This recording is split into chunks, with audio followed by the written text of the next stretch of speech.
Halo semua, kalian tahu nggak apa sih fungsi suku bunga bagi perekonomian? Dan bagaimana sih keseimbangan suku bunga itu mempengaruhi keputusan berinvestasi? Nggak tahu kan? Oke, kalau ingin tahu, tonton video ini sampai akhir ya.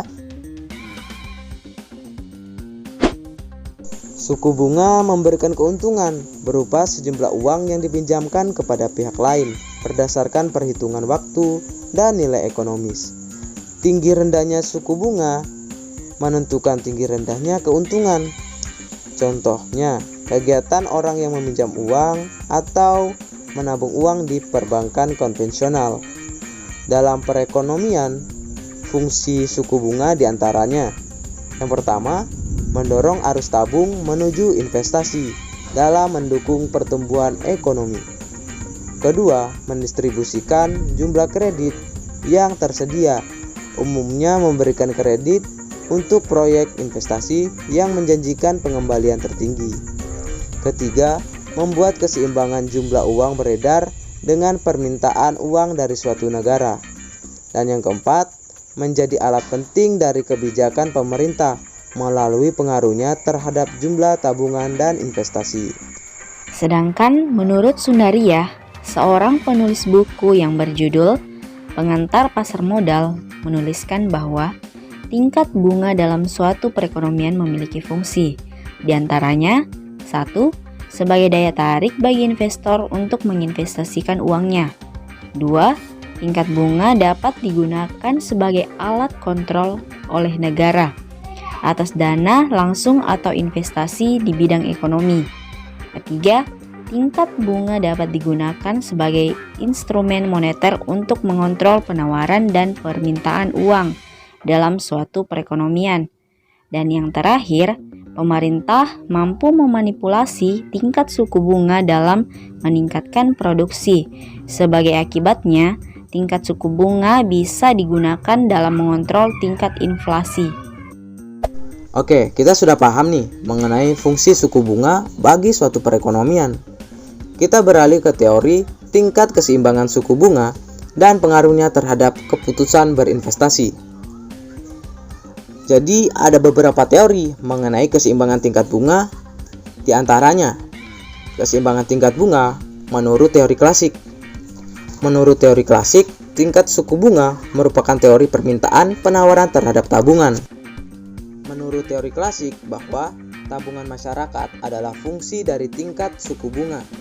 Makin tinggi tingkat suku bunga, makin tinggi pula keinginan masyarakat untuk menabung. Artinya, pada tingkat suku bunga yang lebih tinggi, masyarakat akan terdorong untuk mengorbankan atau mengurangi pengeluaran untuk konsumsi guna menambah tabungannya. Selanjutnya kita beralih ke teori preferensi likuiditas. Nah, teori ini dikembangkan oleh John Maynard Keynes sebagai pondasi untuk memahami pasar uang atau yang disebut money market dan terbentuknya kurva LM. Nah, apa itu kurva LM? Kurva LM itu liquidity demand atau yang disebut permintaan uang. Nah, pada prinsipnya terdapat 3 motif pelaku ekonomi saat memegang uang, yaitu yang pertama motif transaksi, yang kedua motif berjaga-jaga, dan yang ketiga motif spekulasi. Nah, motif transaksi, motif ini didasari oleh perilaku untuk memenuhi kebutuhan hidup sehari-hari atau yang bersifat rutinitas. Misalnya, konsumsi makanan minuman, proses jual beli produk, dan sebagainya. Nah, terdapat beberapa faktor yang mempengaruhi perilaku pelaku ekonomi saat memegang uang untuk tujuan transaksi. Yang pertama, jumlah pendapatan atau yang disebut income amount. Semakin besar income, semakin besar pula kemungkinan meningkatnya transaksi. Dan yang kedua, rentang waktu atau time gap. Dalam tiap penerimaan likuiditas, semakin sering likuiditas diterima, semakin besar keinginan untuk transaksi. Dan yang terakhir, kebiasaan berbelanja atau spending habit.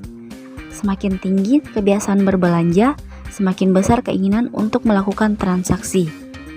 Nah, Karena motif transaksi ini didasari oleh pemenuhan kebutuhan rutin, maka kurva permintaan uang untuk motif transaksi bersifat inelastis terhadap tingkat suku bunga. Dengan kata lain, berapapun tingkat suku bunga permintaan uang untuk motif transaksi tidak mengalami perubahan.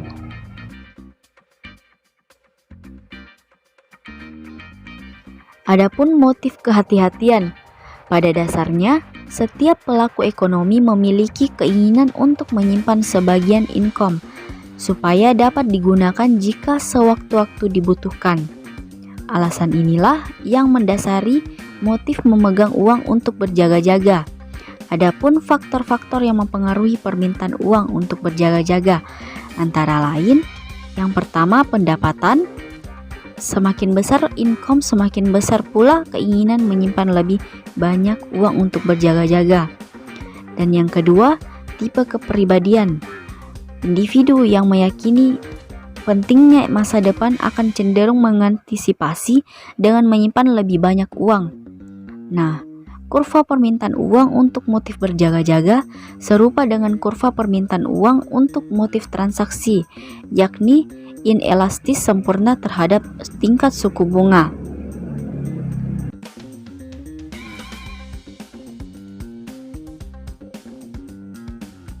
Dan yang terakhir, spekulasi.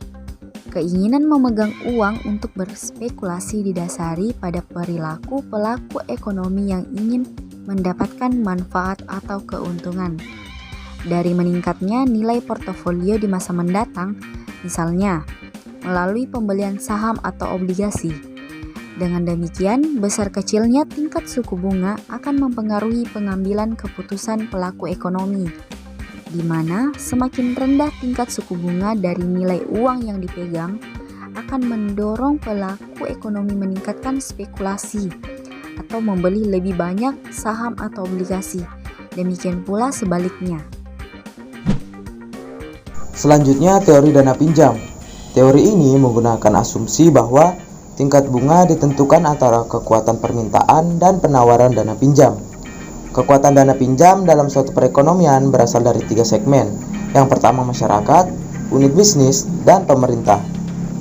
Masyarakat menyisihkan sebagian pendapatan untuk tabungan.